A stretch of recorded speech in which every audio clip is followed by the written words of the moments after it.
भारतीय मूल की अंतरिक्ष यात्री सुनीता विलियम्स अपने साथी अंतरिक्ष यात्री बुच विल्मोर के साथ जून से ही अंतर्राष्ट्रीय अंतरिक्ष स्टेशन यानी कि इंटरनेशनल स्पेस स्टेशन पर हैं।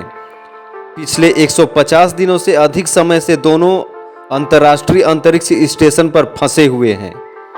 दोनों अंतरिक्ष यात्री ने 5 जून को बोइंग के स्टारलाइनर अंतरिक्ष यान से उड़ान भरी थी और 6 जून को इंटरनेशनल स्पेस स्टेशन पर पहुंचे थे। दोस्तों, सुनीता विलियम्स के इंटरनेशनल स्पेस स्टेशन पर फंसे होने की न्यूज़ आपने ज़रूर सुनी होगी। तो मैं आपको बताऊंगा कि इंटरनेशनल स्पेस स्टेशन होता क्या है तथा भारत का अपना अंतरिक्ष स्टेशन कब तक होगा और भारत के लिए यह क्यों ज़रूरी है। जब भी अंतरिक्ष में किसी रिसर्च की बात आती है तो इंटरनेशनल स्पेस स्टेशन का जिक्र जरूर होता है। अंतरिक्ष में अमेरिकन एजेंसी नासा हो या रूस की अंतरिक्ष एजेंसी रोसकॉसमॉस, सभी के एस्ट्रोनॉट इसी जगह जाकर स्पेस में रिसर्च करते हैं। अमेरिका, रूस और यूरोपीय स्पेस एजेंसी के अंतरिक्ष यात्री तो वर्षों तक इसी स्टेशन पर मौजूद रहकर चांद तारों की खोज कर रहे हैं। लेकिन कभी आपने सोचा कि आखिर यह जगह है कहाँ? इंटरनेशनल स्पेस स्टेशन धरती से कितनी दूरी पर है? क्या हम इसे अपनी नंगी आंखों से देख सकते हैं? इंटरनेशनल स्पेस स्टेशन बाहरी अंतरिक्ष में स्थित है और हमेशा धरती की परिक्रमा करता रहता है। इसे अंतरिक्ष से जुड़े शोध करने के लिए विकसित किया गया है। ये पृथ्वी की निकटवर्ती कक्षा में फिलहाल मौजूद है। इसे आप एक कृत्रिम उपग्रह भी कह सकते हैं, जहां लोग रहते हैं, काम करते हैं और तमाम तरह तरह के प्रयोग करते रहते हैं। आप सोच रहे होंगे कि अमेरिकी अंतरिक्ष एजेंसी इसकी मालिक होगी, क्योंकि उन्हीं के एस्ट्रोनॉट अक्सर यहाँ नजर आते हैं। लेकिन अब पूरी तरह सच नहीं है। साल 1998 में इंटरनेशनल स्पेस स्टेशन बनाने की शुरुआत हुई थी। तब अमेरिका ने रूस के साथ मिलकर इसे तैयार किया था। बाद में जापान की स्पेस एजेंसी, यूरोपीय स्पेस एजेंसी और कनाडा की स्पेस एजेंसी समेत कुल 15 एजेंसियां इसमें शामिल हो गई। इंटरनेशनल स्पेस स्टेशन धरती से तकरीबन 400 किलोमीटर की दूरी पर है। यह सूर्य के प्रकाश को रिफ्लेक्ट करता है और आकाश में प्रकाश के चमकदार सफ़ेद बिंदु के रूप में दिखाई देता है। किसी भी अंतरिक्ष यात्री को स्पेसशिप से यहाँ तक जाने में तकरीबन 4 घंटे का वक्त लगता है। यह एक ऐसी जगह है जहाँ अंतरिक्ष यात्री रहते हैं, स्पेस से जुड़े रहस्यों को सुलझाने की कोशिश करते हैं।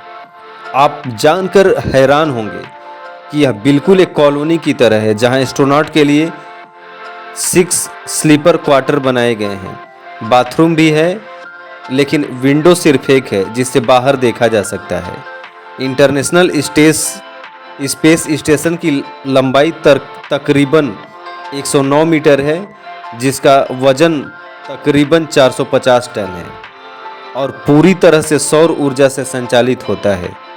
यहाँ से हमारी धरती अच्छे से दिखाई देती है।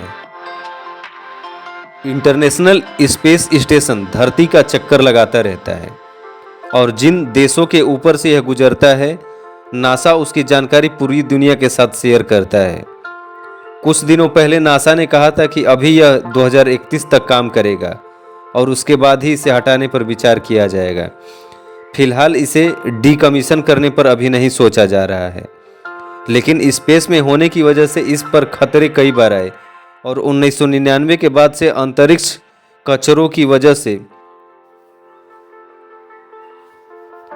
इंटरनेशनल स्पेस स्टेशन की जगह को 30 से ज़्यादा बार बदला गया है। अब आगे बात कर लेते हैं, भारत का अपना अंतरिक्ष स्टेशन कब तक होगा और भारत के लिए यह क्यों जरूरी है। वर्ष 2030 तक भारत अमेरिका, रूस और चीन के सर्वोत्कृष्ट अंतरिक्ष क्लब में शामिल होकर अपना स्वयं का अंतरिक्ष स्टेशन शुरू करने की योजना बना रहा है। भारतीय अंतरिक्ष स्टेशन, जिसका भार लगभग 20 टन होगा, अंतर्राष्ट्रीय अंतरिक्ष स्टेशन की तुलना में बहुत हल्का होगा। इसका प्रयोग माइक्रोग्रेविटी से संबंधित परीक्षणों में किया जाएगा, न कि अंतरिक्ष यात्रा के लिए। इस परियोजना के प्रारंभिक चरण के अंतर्गत या अंतरिक्ष यात्री इसमें लगभग 20 दिनों तक रह सकेंगे। यह परियोजना गगनयान मिशन का विस्तार के रूप में होगी। यह अंतरिक्ष स्टेशन लगभग 400 किलोमीटर की ऊंचाई पर पृथ्वी की परिक्रमा करेगा। भारतीय अंतरिक्ष अनुसंधान संगठन इसरो इस पर काम कर रहा है। भारतीय अंतरिक्ष स्टेशन का महत्व भारत के लिए अंतरिक्ष स्टेशन विशेष रूप से जैविक प्रयोगों के लिए वैज्ञानिक डाटा इकट्ठा करना है। इससे भारत की निगरानी क्षमता में वृद्धि होगी तथा भारतीय अंतरिक्ष स्टेशन से इसे अंतरिक्ष में बार बार निगरानी उपग्रह को भेजने पर आने वाले खर्च में भी कमी आएगी। Thank you very much.